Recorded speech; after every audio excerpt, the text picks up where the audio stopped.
Our next Mythic Hero. Oh, it's so different from usual. They changed the animations going into it. Oh, the sound. It's one of the... Oh. How? I'm going to be a great queen. My reign is going to be a lot of fun for everyone. It's Dagr already? As soon as I heard the sounds, I like instantly knew it was going to be one of the new heroes. Pocket picks for the win. No way! Who saw this coming? Oh my god. Already? Pathfinder's ready to go. If you say so. Already! Look at that! The extra movement. Alright, next. What the heck? We're already playing with Pathfinder? No, now it's the extra movement. Oh, look, it passed the trench. That was the idea I was trying to show you. Passing the trench. Jesus. I didn't see that coming at all. I think this is really early. This is one of the newest concepts in the game, right? Tiles that doesn't cost you on movement. Wait, Legendary Chord's already back. One of yours here. Freya's here. Reagan's back. Deuce. Hey, do so. Nice to see you, dude. Haven't you, like, ruined my life enough? Alright, guys. Coming on the 30th. Chat, let me know how you feel about that. Who saw Dagr? Going into this, I was just like, you know, if I have to pick somebody, I say it's Freyr right now. I guess that's it. No Freyr. No Freyr. Like, if you're gonna release Dagr already, what are the chances of Freyr? Like, there's no chance. Wasn't a share, but hey, I can still say I called it since I made a follow-up message. Hey, that's multiple guesses. But Dagr is gonna be amazing. Sun, Twin, Wing. Even Tempest. That's why she was moving one extra space. That's why I got a bit confused when I saw it. But yeah, Pathfinder is the really interesting thing in this game. Because by allowing your allies to move through you without costing you a space of movement, you can essentially create a 4 movement space for cavalry behind you or something like that. And it works both ways. Like, Reagan is using it twice with her Canto effect. That is going to add so much utility. Light Mythic, which also means she's not completely necessary. I asked wants all the money. Yes. I mean, she's definitely waifu. By the way, I did a vote between Note or Dagr. Or both. It wasn't even close. You guys prefer Dagr so much more than her. The other queen, Note. But yeah, I would ask you guys which one you like more, but it's so easily seen. In terms of everything else, though, she's a green Axter, so she's with Legendary Edelgard. I mean, I would like to pull another Legendary Edelgard. As well as Freya. Wow, that's actually really good if you're going into this trying to pick up more light mythics. Anyways, let's break it down for real now. I'm really excited about this because I always saw the benefits of releasing a character that can give you basically expedited movement by nullifying movement costs. That said, let's just break it down. Skin Faxi, I'm pretty sure it's just going to be exactly the same as it is in the game. Speed +3 and Pathfinder. At start combat, if unit's HP is over 25%, grants attack speed, defense res +5, and bonus to attack speed, defense res during combat equals current penalty on each of those stats ×2. AKA, if you put a debuff on her, you're going to be in tons of trouble. Kind of like Fallen Ike. Because if unit has a penalty of 7 to attack, grants attack +19 for a net bonus of attack +12. Right? I know it's a bit confusing because there's additional stats on top of that. But basically, any penalty you take, the -7 turns into +14, minus the 7 on top of that, and then it adds the 5. There you go. Sorry for making it confusing. But the more important part is Pathfinder. When an ally moves through unit space, that space is counted as 0 spaces moved instead of 1 space. So a lot of these old SRPGs counts movement as in like a cost. So every movement you take costs 1 move. And because, say, you're a cavalry hero like Reagan, you have 3 movement. If you pass through Dagr, that cost is 0. So passing through Dagr has a 0 movement. In other words, you get after you move through Dagr, you still have your 3 movement costs to go through. In other words, this adds 1 extra movement space. This goes a long way. Because you can put Dagr in the middle of a formation, and the hero behind her is moving that extra space. It's like a catapult, essentially. In that it can expedite a hero's ability to enter the battle, which allows you to create like really goofy moments with like 4 movement calves or something like that, right? Pretty impressive in what it can create. But I'm surprised. As a light mythic, it's not as important. I think it's more useful on Yeah, kind of like Annette's Crusher, except, you know, not taking a move. Like, Annette has to rally somebody to use that Crusher ability to give the extra 1 movement. Dagr doesn't have to do that at all. You can just move through her for that 1 extra movement. The thing I'm saying is, like, I feel like this is way better on Aether Raids defense because it can catch people off guard. I feel like on Aether Raids offense for Galeforce teams, this would be a nice little addition to have, but it's nothing insane, is what I'll say. I feel like it's better on defense than offense. But you guys can let me know what you feel, how you feel about that. I can see a lot of applications. Again, Galeforce teams would love this. The 1 extra movement can allow like dancers or whatnot to be further back and still enter the battle just as fine. Alright, additionally, she has Dragon Fang. Doesn't matter, you're going to replace that. Attack speed push 4. If unit's HP is over 25%, attack speed plus 7. But after combat, if unit's attacked, deals 5 damage to unit. With the already plus 5 to every stat and the ability to not get debuffed. I mean, you can debuff her, but she'll just get more stats as a result. That goes a long, long way. So she's going to be very fast, very high attack. I mean, we already saw her in the game. Oh, wait. Later on in this trailer, they'll show us exactly what she has anyway. So we'll talk about that there. She also has Sun Twin Wing. At start combat, if unit's HP is over 25%, inflicts speed, defense -5 on foe, and also neutralize effects that guarantee foes' follow-up attacks, and effects that prevent units' follow-up attacks during combat. What? Isn't that a supercharged Null Follow-Up?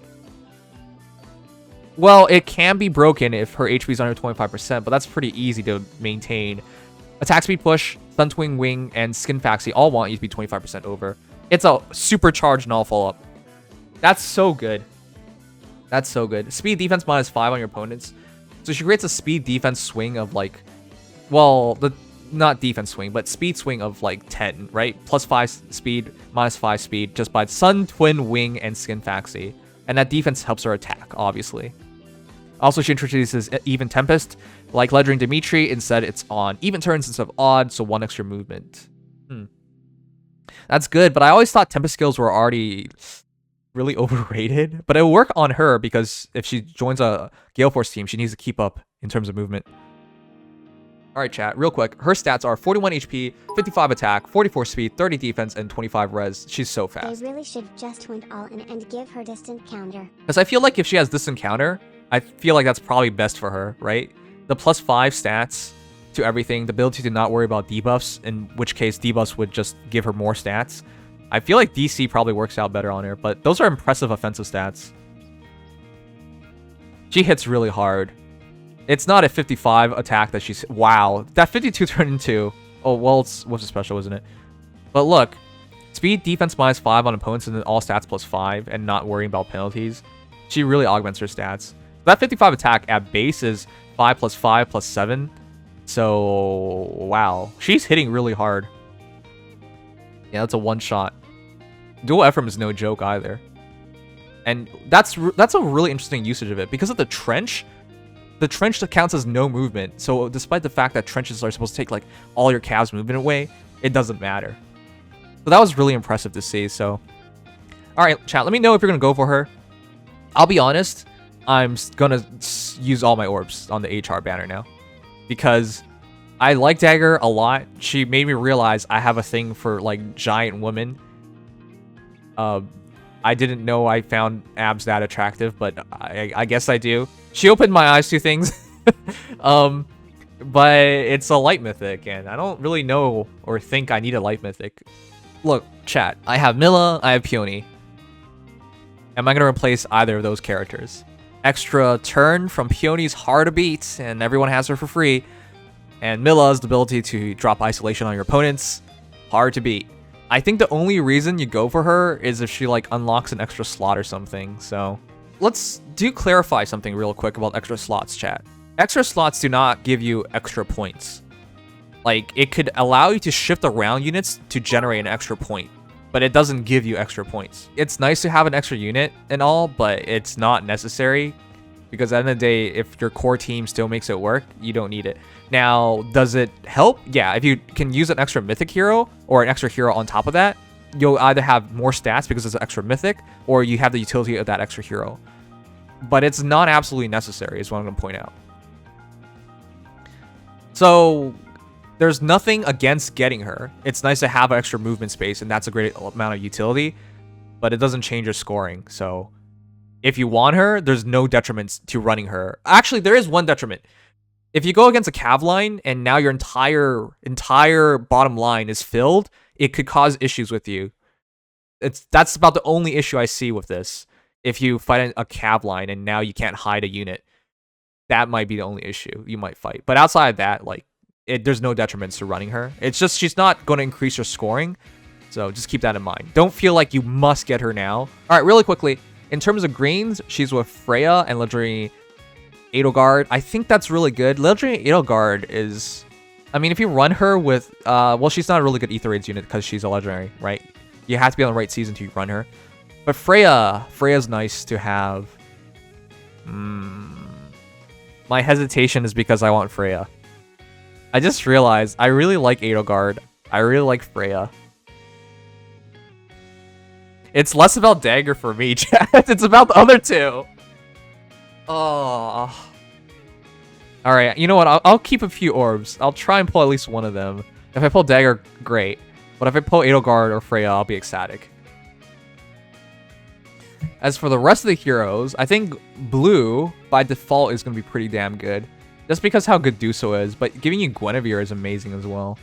Yeah, just straight up anti-mages. Though, Legendary Lucina I still think is a fairly good hero, but she's kind of outdated because Legendary Chrom is way better for most people. For Reds, I think Red's the weakest, because outside of Regan, I don't really see...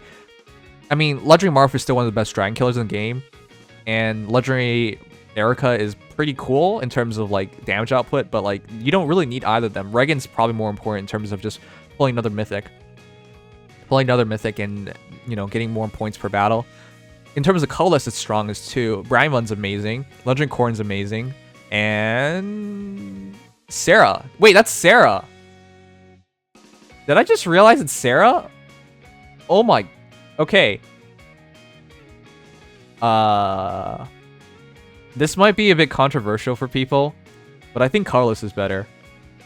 You guys don't know how good Sarah is. Well, some of you guys know how good Sarah is, but the fact of the matter is, Sarah really makes ridiculous things happen. In my opinion, she might be the best healer in the game. I know people are going to say I'm going to be wrong about that, but I think she's that good. And come on, it's Braimon and Legendary Corrin. Alright, it's really close between Colorless and Green, but I really value Sarah. She's ridiculous. The Kia staff is insane. Alright, in terms of offensive stat spread, she's crazy. 35 HP, 40 attack, 37 speed, 16 defense, and 37 res. Keep in mind, she is a healer, 165 BST. Kia staff is just nutty. Calculate damage from staff like other weapons. At start turn, if penalty is active on any allies within 4 spaces of unit, including unit No grants... more donos need to try and plus 10 Sarah. See? Thumbs up. Thumbs up for that. Sarah being here is crazy. Grants attack speed plus 6 to ally with the lowest HP among them for 1 turn. Neutralizes any penalty on that ally. And all penalties, right? Like, including isolation. Kia staff is just busted. She's the most offensive healer in the game, and the ability to not worry about penalties in your Aether Raids defense or offense team is just game-changing. So, I understand how people can, like, well, how could you place Colorless over, like, the new Mythic Hero and all that, but Sarah is that good. And, of course, Braimon is, I don't think it needs explanation, same thing with Legendary Corrin, so... I feel like I would go as far as playing colorless over greens, but yeah, it's a strong banner overall. 2 extremely strong colors. Let me know if you guys are gonna pull. Initially, if it was just because of Dagr, I was not gonna pull, because I feel like I could go another 3-4 months or whatever without Dagr and be fine with it. All right, but for the rest of the banner, it's just Edelgard and Freya. I have such a soft spot for both those characters, and I like them a lot. So I'll go for this banner. I just didn't think I would go for this banner. Wow. Alright. Anyways, let me know what you guys think. Overall, strong banner. 2 extremely strong colors, I would say. So, yeah, it has a recommend for me pretty easily. And of course, there's almost no detriments to running Dagr outside of fighting cav lines. She might cause some issues with spacing, but that's about it. If you run no structures, it doesn't matter to you anyways.